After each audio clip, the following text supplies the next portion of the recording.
नमस्कार दोस्तों, स्वागत है आपका आपके अपने यूट्यूब चैनल अपनी कोचिंग पे। जैसा कि आप जानते हैं आज है 26 जुलाई और 26 जुलाई की फर्स्ट शिफ्ट का एग्ज़ाम है वो एसएससी सीजीएल का एग्ज़ाम वो कम्प्लीट हो चुका है। तो अभी हम इसके एनालिसिस के बारे में बात करने वाले हैं। चलिए वीडियो स्टार्ट करते हैं।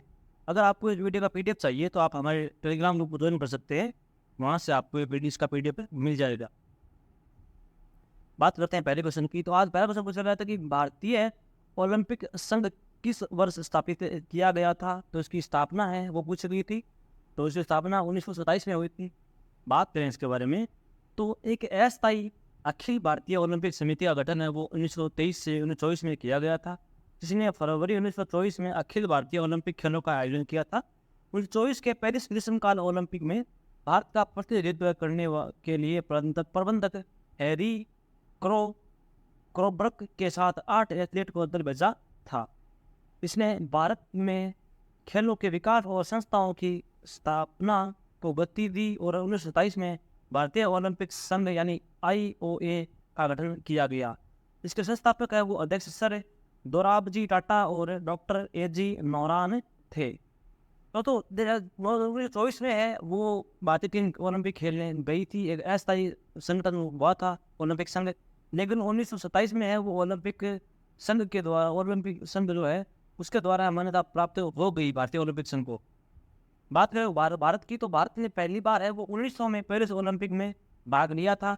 और ओलंपिक ऐसा क्वेश्चन पूछते हैं कि ओलंपिक सर्वप्रथम कब खेले गए।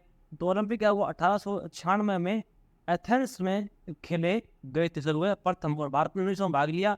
ओलंपिक संघ की स्थापना 1927 में हुई थी और अस्थायी रूप 1924 में भारत बनाया गया था ओलंपिक संघ भारत का। अगला क्वेश्चन है कि एक ऐसे महान व्यक्ति जो यामिनी कृष्णमूर्ति है वो भरतनाट्यम के अलावा और कौन सी शास्त्रीय नृत्य से संबंधित है। तो उनका संबंध है वो कुचिपुड़ी से है। दोस्तों जैसे और भी बहुत सारे व्यक्ति हैं जिनका संबंध है वो दो नृत्य से है, लेकिन आपको एक नृत्य दिया जाएगा और दूसरा नृत्य है वो पूछा जाएगा। तो आपको पहला ऑप्शन दिया जाएगा भरतनाट्यम ऐसे कुछ दिया जाएगा, लेकिन दूसरा ऑप्शन है वो कुचिपुड़ी ही दिया जाएगा। जिनकी कुचिपुड़ी ऐसे 3-4 व्यक्ति हैं जिनका नाम तो मुझे अभी याद नहीं है, लेकिन 3-4 व्यक्ति ऐसे हैं जिनका संबंध है वो दो नृत्य से है, लेकिन उनमें से एक कुचिपुड़ी है वो एक कॉमन नृत्य है उन लोगों में से। बात करते हैं कुचिपुड़ी की, तो कुचिपुड़ी है ये आंध्र प्रदेश का शास्त्रीय नृत्य है। बात करें भरतनाट्यम की, तो भरतनाट्यम है वो तमिलनाडु शास्त्रीय नृत्य है और भारत में 8 शास्त्रीय नृत्य शैली हैं। एक क्वेश्चन पूछा गया था कि सुप्रीम कोर्ट की शक्ति को कौन रोक सकता है।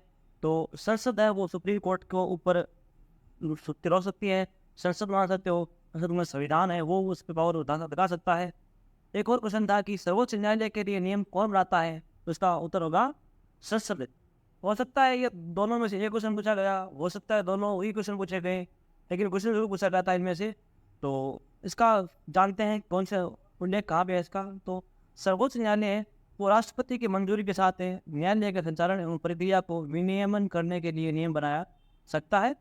संवैधानिक मामलों या संदर्भों को अनुच्छेद 143 के तहत राष्ट्रपति द्वारा निर्धारित किया जाता है और कम से कम 5 न्यायाधीशों को वाली एक खंडपीठ द्वारा तय किया जाता है। तो सर्वोच्च न्यायालय के ऊपर नियम है वो संसद बनाती है और संसद में संविधान होता है, संसद संविधान रूप चलती है। तो मुख्य रूप से सुप्रीम कोर्ट के ऊपर है वो संसद और संविधान का ही ऊपर होता है। अगला क्वेश्चन पूछा गया था कि पहला पैरा ओलंपिक कहाँ पर खेले गए थे। तो पहले पैरा ओलंपिक है वो 1960 में रोम में खेले गए थे। बात करें उसके बारे में तो टोक्यो 1964 पैरा ओलंपिक का आयोजन हुआ था, यानी ये दूसरा ओलंपिक था तो पैरा ओलंपिक का, जो कि 8 से 12 नवंबर के पीछे खेलों को सिर्फ 5 दिनों के आयोजित किया गया था। ओलंपिक 2 सप्ताह पहले सफलतापूर्वक बंद हो गया था। यह पहली बार था जब पैरा ओलंपिक का नाम गढ़ा गया था। तो हालांकि 1960 में बाद यह दूसरा ओलंपिक खेला गया था। तो पहला ओलंपिक है 1960 में खेला गया रोम में, तो दूसरी बार टोक्यो ओलंपिक 1964 में खेला गया था उसमें। और पैरा ओलंपिक का नाम पड़ा था वो 1964 में नाम पड़ा था। टोक्यो ओलंपिक है वो 2020 में भी, पैरा ओलंपिक 2020 में भी खेला गया था। एक क्वेश्चन था कि ब्रह्मदेश्वर मंदिर कहाँ पर है और कहाँ स्थित है, कहाँ निर्माण करवाया इसने। तो ब्रह्मदेश्वर मंदिर है वो तमिलनाडु के तंजौर में स्थित है और इसका निर्माण है वो 1003 से 1010 की ईस्वी के बीच 14 सदी पर 14 सदी प्रथम राजराज चोल ने करवाया था। उनके नाम पर इसे राजेश्वर मंदिर का निर्माण नाम भी दिया गया है। यह अपने समय के विश्व के विशालतम संरचनाओं में गिना जाता था। अगला क्वेश्चन है कि भारत में पहली पंचवर्षीय योजना कब से कब चली थी? तो 1951 से 1956 के बीच में पहली पंचवर्षीय योजना चली थी। बात करें इसके बारे में तो भारत की प्रथम पंचवर्षीय योजना है वो हेराल्ड मॉडल के पर आधारित थी और इसके यह पंडित जवाहरलाल नेहरू के नेतृत्व में 51 से 1956 के अवधि के बीच में शुरू की गई थी और इसका मुख्य केंद्र यानी इसका मोटो था वो कृषि विकास था। और यह सफलता यह योजना सफल भी रही थी। इसने 3.6% की वृद्धि दर कृषि में, जो कि 2.1% के लक्ष्य से अधिक थी, की हासिल की थी। इस योजना के अंत में देश में 5 IIT स्थापित भी किए गए थे। तो यानी 5 IIT कॉलेज है फेमस, उनका निर्माण है वो जवाहरलाल नेहरू के द्वारा किया गया था। और इसके योजना के तहत है वो योजना आयोग का गठन भी किया गया था, जिसका नाम है वो 2015 में बदलकर नीति आयोग कर दिया गया था। अगला क्वेश्चन है कि लखनऊ घराना को कितने भागों में बांटा गया है? तो लखनऊ घराना मुख्य 5 भागों में बांटा गया है। तो लखनऊ घराने का उपनाम है, दूसरा नाम भी है, जैसे पूर्वा घराना भी इसे कहते हैं। बात करें तो तबला वादन के 6 मुख्य घरानों या शैलियों में से एक है लखनऊ घराना। और लखनऊ घराने की नींव वो उस्ताद बख्शू खान ने रखी थी। और लखनऊ घराने की स्थापना है वो अवध के आखिरी नवाब वाजिद अली शाह के शासन में हुआ था। लखनऊ घराने का नींव वो शासन। अगला क्वेश्चन है कि बहमनी साम्राज्य का संस्थापक कौन था? तो बहमनी साम्राज्य का संस्थापक है वो तुर्क के अफगानी सुबेदार था वो अलाउद्दीन बहमन शाह है। उसके द्वारा है वो बहमनी साम्राज्य का स्थापना की गई थी। बात करें इसके बारे में तो बहमनी सल्तनत है वो 1347 से 1518 के बीच में दक्कन का एक इस्लामी राज्य था। इसकी स्थापना है वो 3 अगस्त 1347 को एक तुर्क अफगान सूबेदार अलाउद्दीन बहमन शाह ने की थी। इसका प्रतिद्वंदी है वो हिंदू विजयनगर साम्राज्य का 1518 में इसका विघटन हो गया, जिसके फलस्वरूप गोलकुंडा, बीजापुर, बेदर, बियार और अहमदनगर के राज्यों का उदय हुआ था। तो बहमनी साम्राज्य के बाद में विजयनगर का उदय हुआ था, जिसमें हरिहर बुक्का ने इसकी विजयनगर की स्थापना की थी।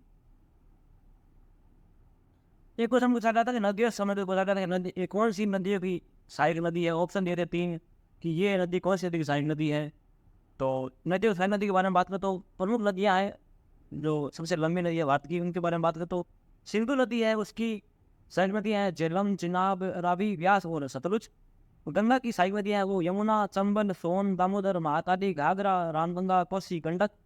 यमुना की है वो टॉन्स, हिंडल, चंबल, सिंध, बेतवा, केन। और चंबल की है वो बनास, सिंध, बेतवा, केन। और सोन की है वो जोही, गोपद, रिहंद, कन्हार, उत्तरी गोकोयल। और नर्मदा की है वो अमरावती, बुकी, तम्मा और बांकर। बात करें ब्रह्मपुत्र नदी की तो ब्रह्मपुत्र की है सुम्ब, सिरी, कामेग, बेतसिर, धनसिरी, मानस, संतोष, तीस्ता, डिब्रू, भील, कलंग और बुड्डी और दिखू। ये नदियाँ सहायक नदियाँ हैं। अगला प्रश्न था कि राज्यों के लिंगानुपात मैच करना था कुछ कि ऑप्शन दिए 4 ऑप्शन दिए थे कि इस 4 ऑप्शन इधर दे दिए, राज्य दे दिए और इधर लिंगानुपात दे दिए। तो उनका मिलाना था आपसे में कि कौन सा राज्य का लिंगानुपात कितना है। तो वो एग्जैक्ट ऑप्शन तो मुझे नहीं पता, लेकिन सबसे अधिक लिंगानुपात है वो केरल का है 1084। और बाद में बिहार का है। 2 राज्य ऐसे हैं जिनका लिंगानुपात 1000 से अधिक है। और हरियाणा का सबसे कम लिंगानुपात है। बात करें भारत के लिंगानुपात की तो भारत का लिंगानुपात है वो 942 है वो औसतन। और इसका 200 सेपरेट वीडियो बना रखा है मैंने लिंगानुपात का, उसमें 25 से 30 क्वेश्चन दिए हैं। तो वहाँ से दोस्तों आपके वहीं से ही क्वेश्चन बनते हैं, वहाँ से बाहर एक भी क्वेश्चन नहीं जाएगा। तो वो वीडियो आप जरूर देखिएगा, जिसका लिंक वीडियो डिस्क्रिप्शन बॉक्स में मिल जाएगा। तो मेरे हिसाब से मैंने एक शॉर्ट वीडियो बनाया है और वो एक लॉन्ग वीडियो बनाया है, 5-10 मिनट का वीडियो है। आप अगर वो देखेंगे तो वो आपको इनफ है, उसके बाहर क्वेश्चन नहीं पूछ जाएगा। अगला क्वेश्चन है कि भारत की सबसे बड़ी झील कौन सी है। तो ये सबसे बड़ी झील है वो केरल की पूछी थी कि छत्तीसगढ़ के हिसाब से सबसे बड़ी झील कौन सी है। तो छत्तीसगढ़ के हिसाब से वो वेमनाथ झील है, तो ये केरल में स्थित है, वो छत्तीसगढ़ सबसे बड़ी झील है। और बात करें तो वुलर झील है जो भारत के जम्मू और कश्मीर प्रदेश के बांडीपोर जिले में स्थित एक मीठे पानी की झील है। यह भारत की सबसे बड़ी मीठे पानी की झील है। तो सबसे बड़ी मीठी पानी की झील पूछे तो वुलर झील है। और सबसे बड़ी मानव निर्मित झील पूछे तो वो है गोविंद वल्लभ पंत सागर झील। अगला है कि भारत में जयसमंद झील व डेबर झील है वो एशिया की सबसे बड़ी कृत्रिम झील है। और भारत में खारे पानी की सबसे बड़ी झील है वो चिल्का झील है, यह उड़ीसा में स्थित है। एक क्वेश्चन पूछा गया था कि 10 राजाओं का युद्ध है वो किस नदी के किनारे हुआ था। तो इसका उत्तर होगा परुष्मणी नदी, जो कि इसका वर्तमान नाम है वो रावी नदी है। बात करें इस युद्ध के बारे में तो 10 राज युद्ध या 10 राजाओं का युद्ध ऐसे परुष्मणी नदी, जो कि वर्तमान में रावी नदी है, के तट पर लड़ा गया था, जिसमें भरतों के राजा सुद्रास ने 10 राजाओं को एक संघ को हराया था। तो एक तरफ थे भरतों के राजा सुद्रास और दूसरी तरफ थे 10 राजा सामने। तो भरतों ने है वो सुद्रास ने है वो 10 राजाओं को हराया था, इसलिए ये तो फेमस है। अगला क्वेश्चन है कि संविधान के भाग 3 में कितने मौलिक अधिकार दिए गए हैं। तो संविधान का भाग 3 है वो मौलिक अधिकार से संबंधित है और इसमें 6 मौलिक अधिकार दिए गए हैं, क्योंकि एक पहले 7 थे, बाद में 42वें संविधान संशोधन के तहत है वो एक मौलिक अधिकार हटा दिया गया, कानूनी अधिकार से बना दिया गया, जो कि 42वें संविधान संशोधन था वो 1976 में हुआ था। और वर्तमान में मौलिक अधिकार है वो समानता का अधिकार, स्वतंत्रता का अधिकार, शोषण के विरुद्ध अधिकार, धर्म की स्वतंत्रता का अधिकार है, सांस्कृतिक और शैक्षिक अधिकार है और संवैधानिक उपचार का अधिकार है। ये वर्तमान में 6 मौलिक अधिकार हैं। अगला प्रश्न है कि वुड डिस्पैच किस वर्ष आया था। तो इसका उत्तर होगा 1854 में आया था। और किस काल में आया था। लॉर्ड डलहौजी के काल में आया था। बात करें ये वुड डिस्पैच अधिनियम था क्या, तो बात करें इसके बारे में तो 1854 में ब्रिटिश ईस्ट इंडिया कंपनी के नियंत्रण बोर्ड के अध्यक्ष सर चार्ल्स वुड ने भारत के तत्कालीन गवर्नर लॉर्ड डलहौजी को एक औपचारिक प्रश्न भेजा था, जिसमें भारत के भीतर अंग्रेजी भाषा के उपयोग में बड़े बदलाव का सुझाव दिया गया था कि भारत को है वो अंग्रेजी भाषा को रेगुलर पढ़ाना जरूरी है उनको। तो इसमें है वो वुड डिस्पैच का था, क्योंकि वुड सर चार्ल्स वुड थे वो उसके गवर्नर जनरल थे ईस्ट इंडिया कंपनी के, उन्होंने ये भेजा था। T20 विश्व कप 2021 का विजेता कौन रहा है। T20 क्रिकेट विश्व कप 2021 में हुआ था, उसको विजेता है वो ऑस्ट्रेलिया रहा था। बात करें और इसके बारे में तो ऑस्ट्रेलिया है वो ICC पुरुष T20 विश्व कप 2021 का विजेता रहा। और T20 वर्ल्ड कप 2021 की शुरुआत है वो 17 अक्टूबर को UAE और ओमान में हुई थी। फाइनल मैच है वो ऑस्ट्रेलिया और न्यूजीलैंड के बीच खेला गया, यानी विजेता है ऑस्ट्रेलिया, उप विजेता है वो न्यूजीलैंड। ऐसा पहली बार हुआ है कि जब ऑस्ट्रेलिया क्रिकेट टीम ने T20 वर्ल्ड कप 2021 जीता था। ऑस्ट्रेलिया क्रिकेटर वो Mitchell Marsh T20 world cup 2021 में प्लेयर ऑफ द मैच रहे थे।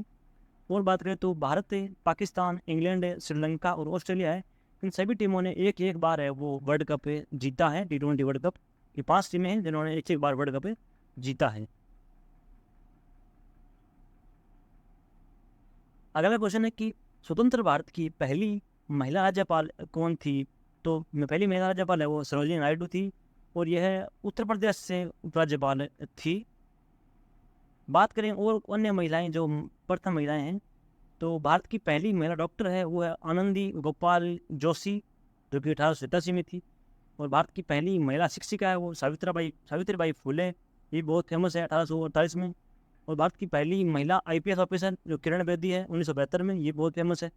पहली महिला ऑटो रिक्शा चालक वो शीला डावरे, ये 1988 में थी, ये फेमस है। भारत की पहली महिला पायलट ये सरला ठकराल 1936 में। भारत की पहली महिला ट्रेन ड्राइवर सुरेखा यादव 1988 में। और भारत की पहली महिला राफेल पायलट ये थी फ्लाइट लेफ्टिनेंट शिवांगी सिंह, जो कि 2017 में थी। तो दोस्तों ये कुछ महत्वपूर्ण महिलाएं थी, और भी बहुत महिलाएं हैं जिसका भारत में पहली महिलाएं जिसका कंप्लीट वीडियो है मैंने बना रखा है, तो आप जिसका लिंक वीडियो के डिस्क्रिप्शन में है, वहाँ जाकर आप देख लीजिएगा वीडियो।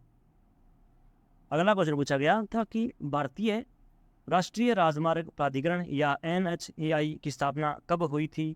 तो इसकी स्थापना है वो 1988 में हुई थी। और बात करें तो इसकी उपाध्याय है वो अलका है।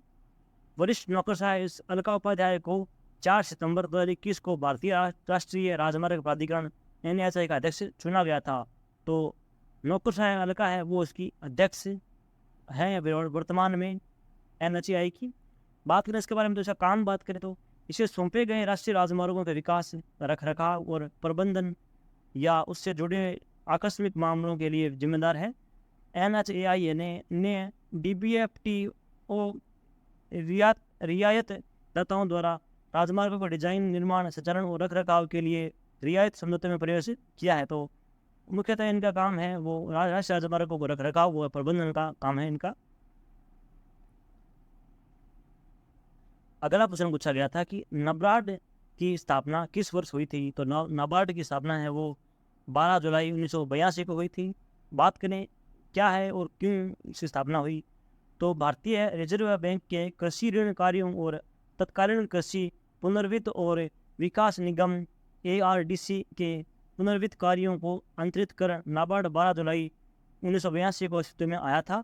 यह संस्था है वो स्वर्गीय प्रधानमंत्री श्रीमती इंदिरा गांधी द्वारा 5 नवंबर 1982 को राष्ट्र की सेवा में समर्पित की गई थी। इसका मुख्यालय है वो मुंबई में है, जिसका पुराना नाम बॉम्बे है, जो भारत की महाराष्ट्र राज्य की राजधानी है। और इसके प्रथम अध्यक्ष की बात करें नाबार्ड की, तो इसके प्रथम अध्यक्ष है वो श्री M रामकृष्णैया को बनाया गया था। अगला क्वेश्चन था कि तंत्र मंत्र जादू टोना किस वेद से लिया गया है। तो यह है अर्थवेद में इसका उल्लेख मिलता है। और बात करें तो अर्थवेद अन्य वैदिक ग्रंथों से अलग है। इसमें पद्य और गद्य दोनों शामिल हैं और इसमें 20 पुस्तकों में विभाजित किया गया है। बात करें ऋग्वेद की, तो ऋग्वेद जो हिंदू धर्म में सबसे प्राचीन ग्रंथों में से एक है। तो आपसे पूछ सकते हैं कि सबसे पुराना ग्रंथ कौन सा है, तो वो है ऋग्वेद। अगला है कि यजुर्वेद मंत्रों का संग्रह है, यानी पवित्र सूत्र और छंद जो भारत के प्राचीन पवित्र साहित्य का हिस्सा है, जिसे वेदों के रूप में जाना जाता है। बात करें सोमवेद की, तो सोमवेद रचना साहित्य उद्देश्यों के लिए ली गई है। अगला है दीपिका पल्लिकल किस खेल से संबंधित है। तो इनका संबंध है वो शकवेश से है, जो कि दीपिका पल्लिकल है वो प्रसिद्ध खिलाड़ी है, दिनेश कार्तिक क्रिकेट के उनकी पत्नी है। बात करें इनके बारे में तो दीपिका पल्लिकल का जन्म है वो 1991 में हुआ था और यह एक भारतीय स्क्वैश खिलाड़ी है। अंडर 19 की कैटेगरी में उन्हें नंबर 1 महिला स्क्वैश खिलाड़ी का दर्जा मिला गया था। अभी वे विश्व रैंकिंग में 10वें स्थान पर है, जो उनकी अब तक की सर्वश्रेष्ठ रैंकिंग है।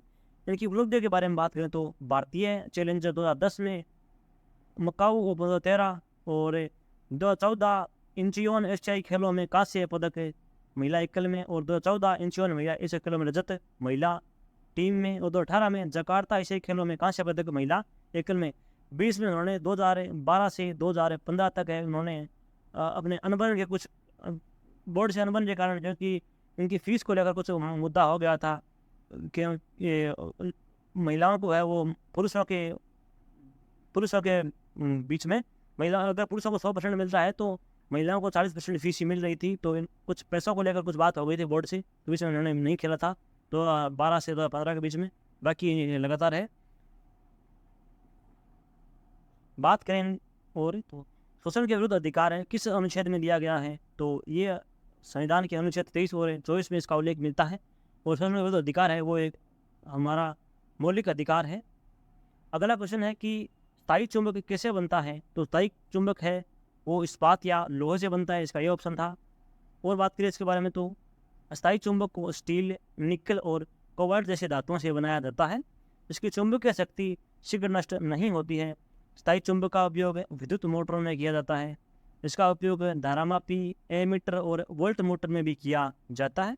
स्थायी चुंबक का इस्तेमाल चुंबकीय कपास बॉक्स में भी किया जाता है। एक क्वेश्चन पूछा गया था कि कौन सी नदी किसके सारी नदी है, नदी से पूछा गया था, तो इसकी बात हम नहीं करेंगे इसमें। इसके बाद हमने इससे पहले वाले वीडियो में कर ली है, पहले शिफ्ट में। अगला है कि किस अधिनियम ने केंद्र में जुड़ धनिया विधायक की शुरुआत की। सॉरी, ये ऐसा नहीं है क्वेश्चन। क्वेश्चन है कि किस अधिनियम है वो उसने केंद्र में द्विसदनीय विधायक की शुरुआत की थी। तो इसका उत्तर होगा भारत सरकार अधिनियम 1919। बात करें भारत सरकार अधिनियम 1919 की, तो इसके अंतर्गत था इसे माउंट चेम्सफोर्ड अधिनियम भी कहते हैं।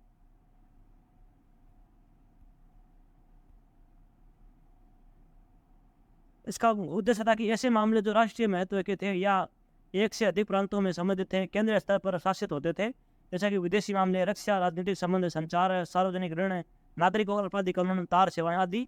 इन अधिनियम द्वारा केंद्रीय विधायिका को अधिक शक्तिशाली और अधिक प्रतिनिधित्व बनाया गया था। और अधिनियम ने एक द्विसदनीय विधायिका की शुरुआत की थी। निचला सदन या केंद्रीय विधानसभा और उच्च सदन या राज्य विधान परिषद कहलाएगा। विधायिका वो नए सुधारों के तहत अब तक प्रश्न पूछ सकते थे और पूरक स्थगन प्रस्ताव पारित कर सकते थे और बजट का एक हिस्सा वोट दे सकते थे, लेकिन बजट का 75% अभी भी मतदान योग्य नहीं था। और विधायिका का गवर्नर जनरल और उसकी कार्यकारी परिषद पर वस्तुतः कोई नियंत्रण नहीं था। तो 1919 में यह उल्लेख था। अगला क्वेश्चन पूछा गया था कि कथक से इनमें से कौन सा व्यक्ति संबंधित है, तो उनका उत्तर होगा पंडित बिरजू महाराज।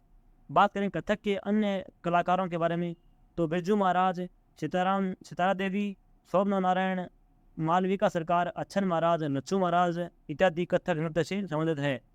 जिन लोगों के पीछे महाराज लगा हुआ है वो लगभग कथक से ही संबंधित है। एक क्वेश्चन पूछा गया अगला कि असल जो बिहू है वो एक साल में कितनी बार मनाते हैं, तो असल वो बिहू है वो साल में 3 बार मनाते हैं। पहले बिहू की बात करें तो पहला सर्दियों के मौसम में पौष संक्रांति के दिन, दूसरा शुभ संक्रांति के दिन और तीसरा कार्तिक माह में मनाया जाता है। पौष माह या संक्रांति की भोगाली बिहू, विषुव संक्रांति को रोगाली बिहू और कार्तिक माह को कोगाली बिहू कहते हैं। यानी कि पहला बिहू है उसे भोगाली बिहू कहते हैं, दूसरे को रोगाली बिहू कहते हैं और तीसरे को कोगाली बिहू कहते हैं। भोगाली, रोगाली और कोगाली ये 3 बिहू होते हैं। ऐसा मैं वो बिहू का प्रसिद्ध लोक नृत्य है और उत्तर भारत का लोक नृत्य। अगला क्वेश्चन था कि सल्तनत काल में दीवाने बंदगान किससे संबंधित था, तो इसका दरबार में संबंधित पद था एक, या दास विभाग भी कह सकते हैं, उसे बदगान भी कहते थे। और शुरुआत इसकी थी वो दीवान बदगान या दीवान बदगण दासों का विभाग, और दीवान खैरात यानी दान विभाग फिरोज शाह तुगलक द्वारा बनाया गया था। फिरोज शाह तुगलक ने 2 विभाग बनाए थे दासों का विभाग, एक था दान विभाग। ये 2 विभाग फिरोज शाह तुगलक ने बनाए थे। एक क्वेश्चन पूछा गया था कि विश्व का सबसे गहरा महासागर कौन सा है, गहरा और बड़ा, तो सबसे गहरा महासागर है वो प्रशांत महासागर है, जो कि अमेरिका और एशिया को पृथक करता है।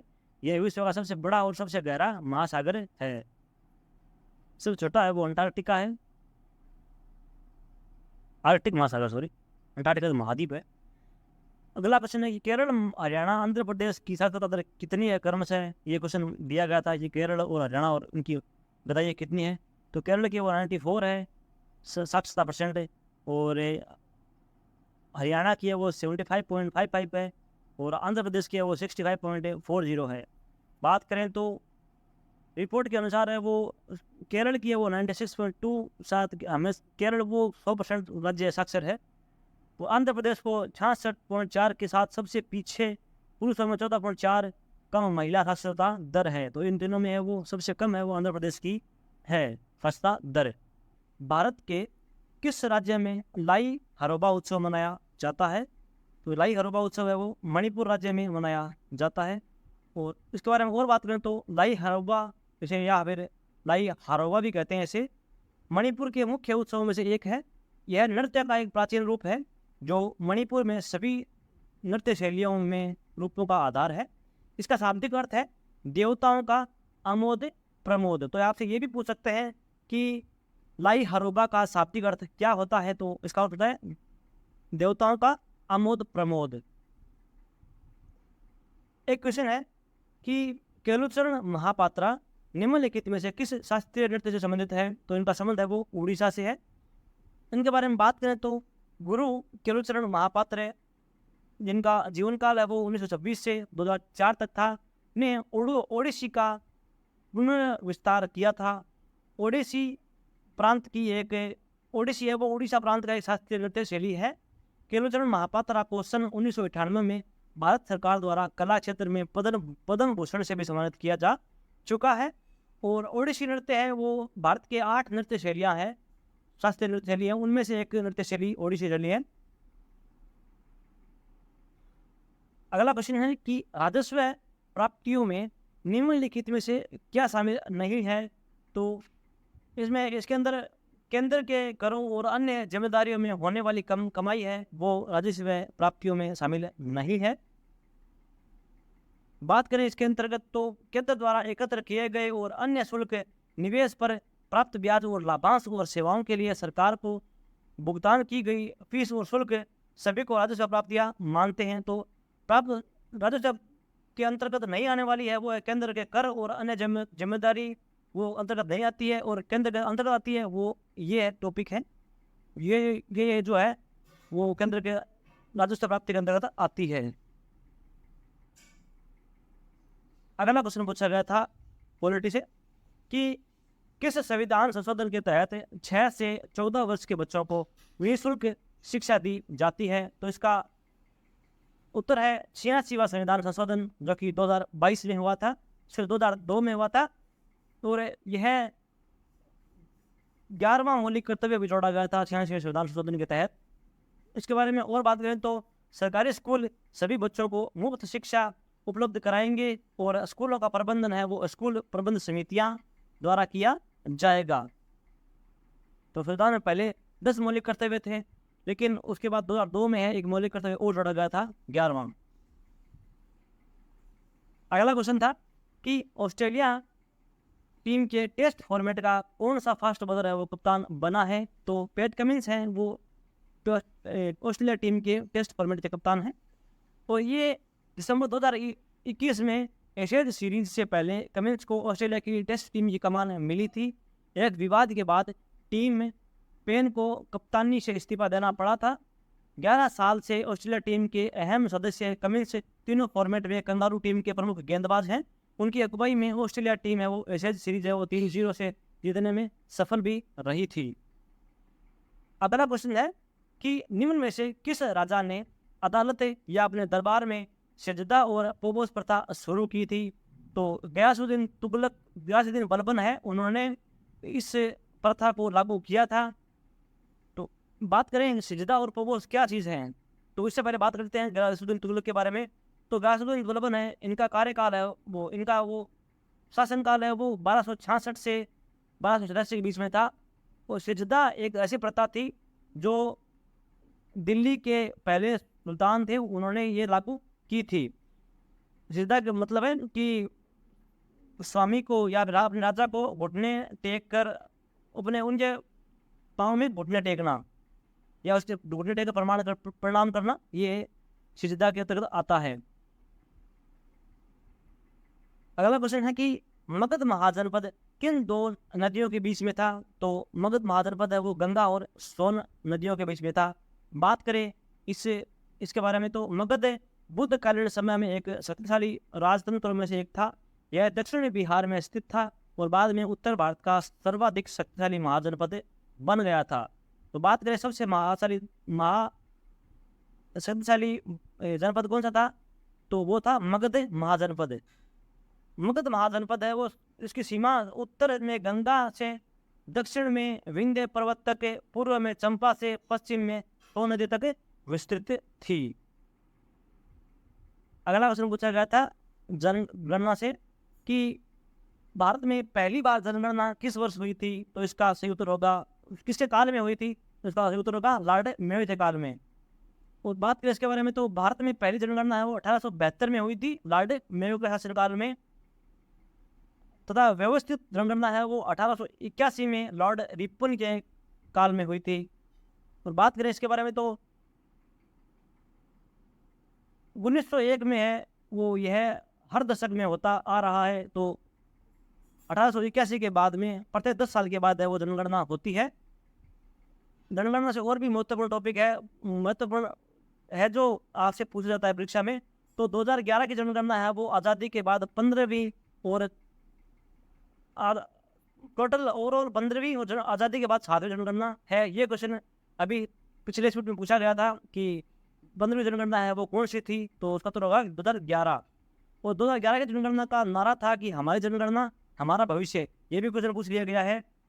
और भारत है वो विश्व में परिवार नियोजन को अपनाने वाला पहला देश है। एक क्वेश्चन है कि भारतीय संविधान का अनुच्छेद 247 239 लिख दिया इसमें, लेकिन 247 पूछा था इसमें कि 247 किससे संबंधित है, तो इसका उत्तर होगा उच्च न्यायालय की स्थापना करने की संसद की शक्ति के बारे में इसका उल्लेख मिलता है। बात करें अनुच्छेद 247 के बारे में, तो कुछ अतिरिक्त न्यायालयों की स्थापना का उपबंध करने की संसद की शक्तियां संविधान के अनुच्छेद 247 के अनुसार संसद को संघ सूची में शामिल किसी भी विषय के संबंध में उसके द्वारा बनाए गए कानूनों या किसी मौजूदा कानूनों के बेहतर प्रशासन के लिए कुछ अतिरिक्त न्यायालयों की स्थापना करने की शक्ति देता है। तो उसमें उल्लेख है कि उस अतिरिक्त न्यायालय भी हाई कोर्ट, वो सुप्रीम कोर्ट है, वो बना सकता है। एक क्वेश्चन पूछा गया था कि पादप कोशिकाओं के बाहरी आवरण को क्या कहा जाता है, तो पादप कोशिकाओं की बाहरी आवरण को कोशिका भित्ति कहते हैं। बात करें इसके बारे में और, तो पादप कोशिकाओं के बाहरी आवरण को सेल वॉल या कोशिका भित्ति कहते हैं। यह पादप कोशिकाओं में कोशिका झिल्ली के बाहर एक संरचनात्मक परत होती है। यह मुख्य रूप से पादप कोशिकाओं को संरचनात्मक सहायता और संरक्षण प्रदान करता है और सख्त, लचीला और कभी कभी कठोर हो सकता है। अगर आपको इस कोशिका भित्ति के डायग्राम को समझना है तो आप इस डायग्राम में समझ सकते हैं कि कैसे कोशिका भित्ति, इसमें कोशिका वॉल होती है, कोशिका मेम्ब्रेन, कोशिका झिल्ली होती है, न्यूक्लियस होता है, साइटोप्लाज्म यानी कोशिका द्रव्य होता है, राइबोसोम किस प्रकार से व्यवस्थित होते हैं कोशिका सेल में, पादप कोशिकाओं में किस प्रकार व्यवस्थित होते हैं, तो आप इसी डायग्राम के सारे समझ सकते हैं। अगला प्रश्न पूछा गया था कि पंडित रविशंकर को 1967 में ग्रैमी पुरस्कार किस कॉन्सर्ट के लिए दिया गया था, तो इसका कॉन्सर्ट था west meet east. But basically Pandit Ravishankar है वो एक महान सितार वादक थे। इन्हें Grammy lifetime achievement award पाने वाले ये भारत के पहले व्यक्ति हैं और पंडित रविशंकर ने कुल 5 ग्रैमी अवार्ड अभी तक जीते हैं। इनमें एक लाइफ टाइम अचीवमेंट अवार्ड भी शामिल है लाइफ टाइम में। और पंडित रविशंकर को 1999 में भारत रत्न से भी नवाजा जा चुका है। दोस्तों ये थे आज के हमारे सेगमेंट के वीडियो। अगर आपको वीडियो पसंद आया है तो वीडियो को लाइक कीजिए, शेयर कीजिए और चैनल को सब्सक्राइब जरूर कर लीजिएगा। अगर आपको इस वीडियो का PDF चाहिए तो आप हमारे टेलीग्राम ग्रुप में ज्वाइन कर लीजिएगा।